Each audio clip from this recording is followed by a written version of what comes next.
Realize. So Senate Education Committee will back after a short break on February 13th, and our last witnesses for the day are at the end of the table. So if you could introduce yourselves, and then the floor is yours. Yeah, great. Thank you. I'm Lisa McCarthy, and I'm principal of Craftsbury Schools. And I have a student representative with me today. I'm Ada Allen from Craftsbury. And Craftsbury, you also are On the school board. okay. And also, On the trustee. great, thanks. Okay, so Okay. Yeah, so it's interesting to be here today and hear from so many different rural towns and really diverse experiences. And I think that we'll probably bring a different perspective. So I'll just start. I am principal at Craftsbury Schools. And Craftsbury is a pre-K through 12 public school district in Orleans County. We have two campuses to our school. We have our pre-K through 2 building, which is in the village. And then we have our 3 through 12 campus, which is referred to as the Academy. That's in Craftsbury Common, about 2 miles away. And we are all public. I think sometimes there's confusion with the name Academy. We're a member of the Orleans Southwest Supervisory Union, which encompasses the towns of Craftsbury, Wolcott, Hardwick, Greensboro, Standard, and Woodbury. Before I speak in regards to the newly created maps that were introduced by the House Education Chair Conlon last week, I want to set the stage and provide understanding and context to the experience that a student in a rural community school has in the Northeast Kingdom of Vermont. Sorry. Craftsbury is a town and community that deeply values education and the importance of local democracy and local decision-making. There's been tremendous support for our pre-K-12 school system historically, and this remains true today. We currently stand out in our region as a school that has a stable and even increasing school population. We are not declining in enrollment like many other schools in rural Vermont. We're a school with a community school mindset, and we have 25 active community partners, not including family volunteers, whom we engage with on a daily basis. These are relationships that have been formed and cultivated over time and are an integral part of not just our school, but also the community of Craftsbury as a whole. School and community are intertwined. This current week alone, we are engaging with 8 community partners in various ways to enrich the educational experience of our students.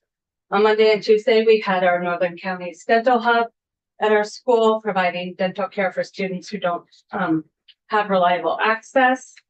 This morning, members of the Freedom and Unity Town Committee met with our students in grades 3, 4, and 5 to plan our mock town meeting day experience, which is an annual experiential learning opportunity and part of our approach to civics education. This week, our middle school students, as part of our Without Walls Wednesday program on Wednesdays, every Wednesday, attended a Vermont opera performance at the Highland Center for the Arts. And they are at this moment in time, well, they probably left 3 minutes ago, reading at the Craftsbury Public Library. This is part of our literacy block and a component that we call DIRT. It's daily independent reading time. And our students walk across the common in the middle school and read in the public library. So in addition to accessing the collection at the library, all students now have a public library membership and a relationship with the town librarians. Many students now utilize the public library who had previously never stepped foot in the doors prior to this experience. Additionally, we have a robust winter wellness program that is not only a component of our approach to physical education in Craftsbury, but also serves students grades K through 12. This week, students in grades 4 and 5 were Nordic skiing at the Craftsbury Outdoor Center, and our high school students traveled to Jay Peak for ski and ride through the Foundations program. Many high school students also attended an informal session with Sterling College faculty on ice climbing in preparation for their ice climbing trip next week. At the high school level, students have a flexible pathway to obtain PE credit through our CAPE program, which provides opportunities throughout the year and lifelong outdoor education experiences. The opportunities I just shared with you are an example of an average week in Craftsbury, and this is all possible due to our strong relationships with community partners in the town and immediate geographic region in which our school is located. Not only do these opportunities round out a high-quality academic experience, But with the exception of JP programming, all are completely free of cost to our school and students due to the strong community relationships we have fostered. In Craftsbury, we're proud of the rigorous and relevant high school experience that we provide in our small high school.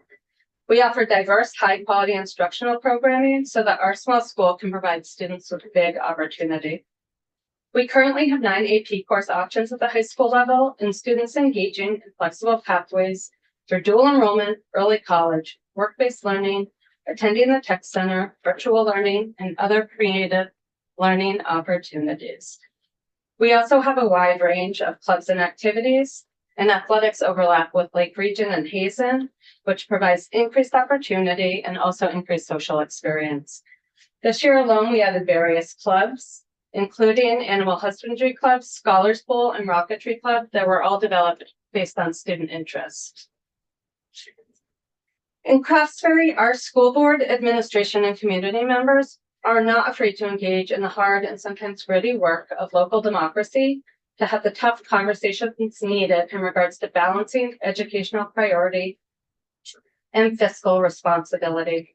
This current budget season, our original draft budget had a projected 12% total increase. In January, the Secretary Zoe Saunders called on school boards to engage in the tough work of maintaining fiscal responsibility.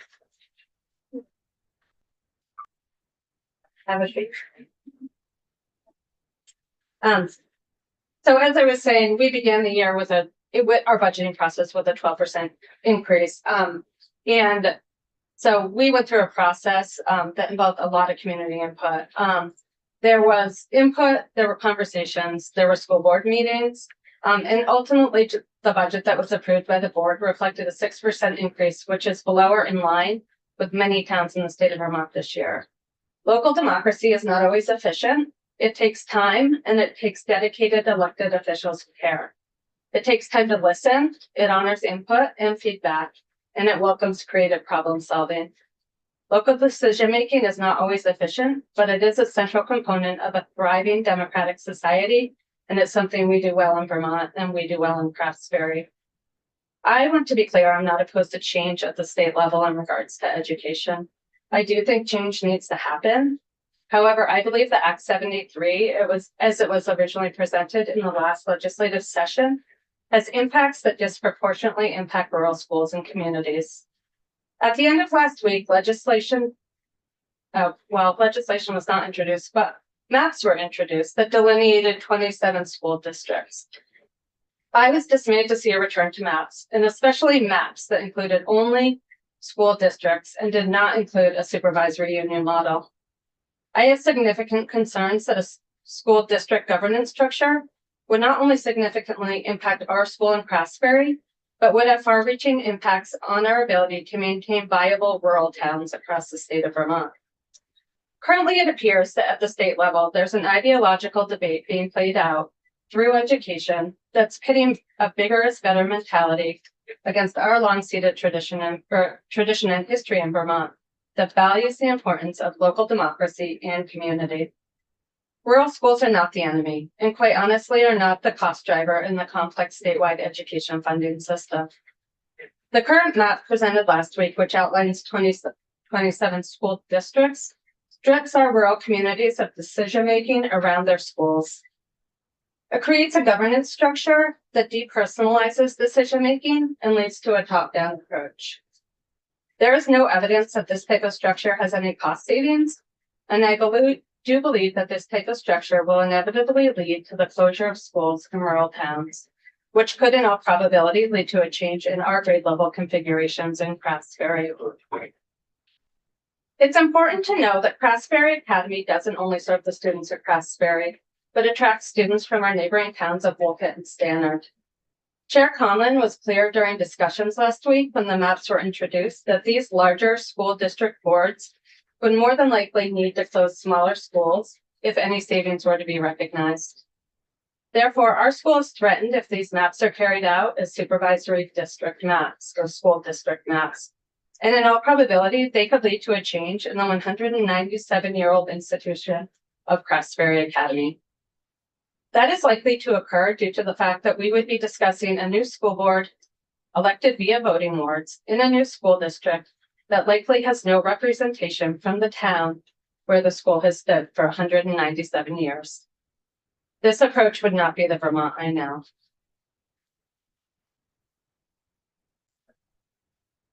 Ryan out here. Well, I'm here today speaking about education. I do want to address my concerns about how this legislation could impact rural Vermont in general. I have concerns about how the push to consolidate governance structures and community schools will impact the future viability of rural towns. I believe that large regional districts with elected boards that do not have strong representation from all towns will over time close schools in small communities. As a native Vermonter and somebody who moved back from out of state to start a family, I can attest that in choosing a town where I would raise my children, the school and the ability to be involved in a small local public school was a priority for me. I would not have bought a house in a town where I would then have to put my 5-year-old child on a long bus ride. As is the case in Roxbury, I believe that property values will be impacted and families will congregate in closer physical proximity to the larger regional schools, leaving rural Vermont communities further burdened and with further declining town populations. I do not see this as a plan with the core values of Vermont being represented. I want to close today by circling back to the information that I did share about the Craftsbury budget. Well, I did initially share this to demonstrate the power of local democracy. What I didn't share is that I believe we can all do better than a 6% increase in the future, and I do think we need to. And this is where we need your help. The budget the board approved had a reduction of 1.5 FTE staff members. We made cuts from our facilities budget and other programming, but it still rose 6% due to increases largely outside our control. Health insurance, transportation, and special education costs continue to rise and impact our ability to be able to maintain a lower percentage increase. I strongly feel that the change we need is to commit to further exploring the redistricting task force's recommendation of pursuing the seesaw model to consolidate and control these costs and expenses. I thank you for your time. Just taking the time to listen to all of us today. And I'll pass the torch to Ada. Oh yeah, or Ask you a take any quick question. Yeah. Of the 3 costs that were outside of your control, health insurance, transportation, and special education, which one has consistently been the most expensive? Or what have there been drastic variations in the increase in either of those 3? Sure. I became an administrator. This is my 5th year working in administration. And I think that a family health care plan has risen not quite 50%, but about that much in that time. This year we had a 7% increase and we were all excited. And that honestly feels pretty ridiculous. I think last year it was 12%. So with our healthcare costs, if a family plan's $40,000 at this point and they're rising at that level, that's a significant cost driver. I will say special education costs, I do feel like, they are consolidated at the supervisory union level and we share services between our schools. I do believe a BOCES model or seesaw model could really support even, especially with our out of district placements. I do believe if we had a larger structure that we could create in-house, alternative programming so that we weren't reliant on really costly out of district placement. And I'll address transportation too. Right now, when we put out a bid for transportation, like we're currently in this process, we get 1 bid and it's up 21% for next year. Yeah. And so all of these costs combined, along with just like cost of living in general and just inflation, just hard to maintain the budget. Thank you. Rob. Hello, thank you for taking the time to hear my testimony today. My name is Ada Allen and I am a sophomore at Craftsbury Academy in Orleans County, a public pre-K through 12 school. With around 50 students in my high school, I feel it is integral for you to hear the story of life at a rural school where you are making decisions that may completely change the future of Vermont education for generations of students to come. Over the past year, I have heard much about consolidation and reimagining schools to lay out a better system. Many legislators have claimed that small schools provide limited opportunities and that forced consolidation is the only way to ensure equity of opportunity. I would like to provide testimony today to refute this claim and to share that rich opportunities can be found at schools both small and large across the state, including my community school in Craftsbury. Craftsbury is proof that small doesn't mean limited, it means personalized and connected. As a student at Craftsbury, I've been able to expand my learning opportunities and intellectual growth. For example, I love language, writing, and learning about government. So this year I was supported to add upper level classes to my course load, including AP Language and Composition and AP US Government. My teachers have offered a lot of one-on-one support to help me feel my passion and to work through stumbling blocks and challenges. For my junior and senior years, I will have 7 more AP classes to choose from at Craftsbury, ranging from science to history and all within my small school. The statement that smaller schools are unable to provide enough mentally enriching classes or opportunities is inherently false. I've been fully immersed in challenging and fulfilling classes at Craftsbury and participated in ways that I feel would be possible at a larger school. I also believe that Craftsbury is better able to engage students in the classroom. In bigger schools, it is far easier to coast along without the teachers noticing me falling behind. But at Craftsbury, each teacher is able to support every single student. We have class discussions where each student can share their opinion and be heard, not forgotten among a sea of too many students in a building far too large for a personal learning experience. Commonly made claim that smaller schools don't allow for a diversity of connections between students is also false. At Craftsbury Academy, I have built relationships with individuals who are unique and different from me. Compared to the experiences of my friends at larger schools, who form groups based on similarity and tend to be only comfortable with familiarity, my experience at school has taught me so much more. Our small school community is not divided into categories. We all learn from each other and have helped each other grow into the people we are today. This level of connection and support is not possible in larger schools. In addition to this, I've been able to connect with many ages. Because our school is linked to the middle and elementary school, we can learn and grow with all ages. I participate in the Dream Mentorship program where I'm guiding elementary students. I can learn so much from the younger students and they are a very valuable part of our school community. Similar to building diverse relationships, I believe that small schools such as Craftsbury are better able to support mental health, as our tight-knit community will support each student, no matter their differences. In bigger schools, students can simply get lost or forgotten. But at Craftsbury, every student is noticed, so that if they are struggling, they will always have the community to support them. To me, our school dynamic feels as if we are all one. When one of us is going through hardships, everyone is there to support them. Additionally, next week I am beginning to help in the 4th and 5th grade classrooms as an aide to teachers, but also as an opportunity to explore my passion for educating. These opportunities would not be possible without the small school we have, and I hope that I can continue doing this, and that students to come are able to. I would love to see the kids I teach and mentor grow up with the kind of support and acceptance I have received from the Craftsbury Academy community. Another critique of small schools that I've heard often is that they are too small to offer extracurriculars or social opportunities. My experience strongly rebuts this and it supports that small schools are even better able to support students with opportunities. For athletics, we have partnered with Hazen Union to create strong teams together. Throughout the year, I enjoy soccer, cross-country skiing, and softball with my Craftsbury and Hazen team members. Through this partnership, I've been able to create more connections and learn skills from different perspectives. The athletics experience in large schools pales in comparison. Tryouts cut student participation and even the opportunity to play on a team is limited. While at Craftsbury and Hazen, everyone is given an opportunity to learn and play, no matter their skill level. How are students going to be given more opportunities at larger schools when they can't even make the sports team? Small schools like Craftsbury Academy are deeply rooted in the community, which is something I'm very thankful for.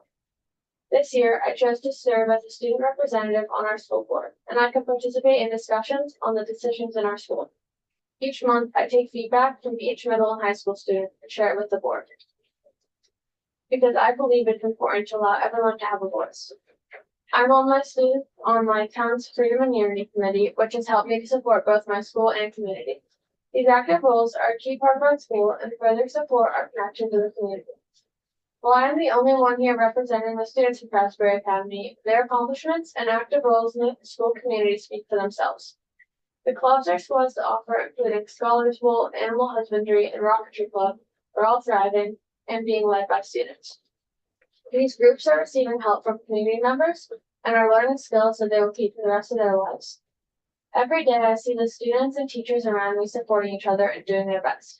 Whether it is a student staying out in a snowstorm to help the janitor shovel snow without being asked to, or a high school student telling jokes to an elementary school student. Our school community is strong. This strength doesn't come from having large facilities with better equipment or more teachers and classes. It comes from the bond we have with each other and the strength in our community. Where each of you works on deciding the future of students like myself, I strongly suggest that you keep in mind the experience I shared with each other. Please remember, statistics and percentages don't share the full story. So I thank you for allowing me to share what is most important, the student experience. Thank you. How close is Hazen? Hazen, 20-minute route. So do you, what sports you play Yeah. with them? Do you go to them? They come to you or is it you? Well, it's Some stuff. the sport. So for soccer, I go there for practice. But for like skiing, students will come here, and softball students go to practice. And what they have the same size? Hazen's a little larger. Yeah. So, Probably a question for you. What price per student? What's the average? I wish I had that here in Okay, front of me, because I don't need, Is it I, far off from, is it, so 19,000, 20,000 per student, you think, or is it higher? it's slightly higher. Okay. So I will be I think that our board's been like really fiscally minded in terms of, when we're thinking about, financially, we're always looking to stay under that cap and that threshold, in terms of spending. But we've never been known as a town or community, that has the lowest, Oh, cost well, per I wouldn't student. expect it to lower. Yeah, That's, yeah. that's part of the problem of being small, is that it is hard. That's what the problem we're running into is that small schools and best be more expensive. It doesn't make them less important, mind you, as in your best of meat. But it does create an issue. Yeah, and I would say that, looking, I'm just thinking of kind of like the bigger picture, looking in terms of like our budget over the past few years, and, I addressed this earlier, and where our expenses are rising and making it kind of difficult for us to maintain a lower percentage increase. It is often those cost drivers that I feel like are really outside, the board's control in a lot of ways. Like and healthcare. that's been a difficult component. So if we had something like a BOCES that you were sharing, costs, Yeah. cost of either teachers or supplies, that would help bring down your costs. Yeah, I believe it would. And Not a huge difference probably, but every little bit will make a difference. yeah, I believe it would. And I think that, one of the things, around special education is those costs continue to rise for us. And that is really challenging. And our child count numbers in Craftsbury are actually going down and our special education costs are rising. And that's a challenge. And it's hard for me as an administrator, when I'm trying to kind of keep the ship right also. Did you just say your class size is going down? No, our child count numbers, so in terms of the number of students that we have receiving special education services in Craftsbury, our town are going down. Good. Okay, But that's what I thought. because we're, special education costs are consolidated or are at the SU level and then reallocated back based on your ADM, so that we're picked, so it is from an equity minded place around supervisory union models. I think it's a really, it's a good way to do business, but I think right now that it is a challenge for us, in terms of our budget. I do believe a BOCES model would help more in terms of consolidating. The other piece of that, the expenses, the other piece is that in terms of curriculum and instruction and also professional development, I think that that's something that we could benefit from in the BOCES model. That work, would really be helpful. Mhm. So, question. No, Okay. Yeah, I can't think of anything else, but great testimony today. Really helpful for everybody. Yeah. How many high schools are in the district? In ours, we have Hazen and we have Craftsbury. Okay. Yeah. And what's the Craftsbury and it's 20 miles away. So One, Yeah, Hazen's about 20 minutes. Yeah. what town is that? Hazen's in Hardwick. And it serves Hardwick, and what else? So, okay, so Hazen, Hazen serves, Hazen serves, Hardwick, Greensboro and Woodbury. And then Stannard, K through 6 is there's an elementary district. It's called Mountain View. Stannard's part of that K6, but then they have choice after. So Both schools. they can go, yeah, so, and Stannard's right on Stannard Mountain. So I do believe, I don't know if at this point in time, St. J Academy's over there, Linden Institute. So they have school choice, but Stannard's very small student population. And it's a, your school tend to be Craftsbury. So we have Craftsbury students and we have, and I do think this is notable, we have 21 Wolcott students, grades 7 through 12. Wolcott is a K6, they have a K6 school, and then they have choice 7 through 12. And I think one of the things that speaks to Craftsbury is that we have a lot of Wolcott students choosing us, and it's the same distance to People's Academy and Hazen as it is to Craftsbury. And then Stowe and Loyola are just a little bit further. So, So you compete with us and she got something. yeah, I think we have about 30% of Wolcott Yeah. students who attend Craftsbury. So, I can't think of anything else. So, thank you all for coming. We're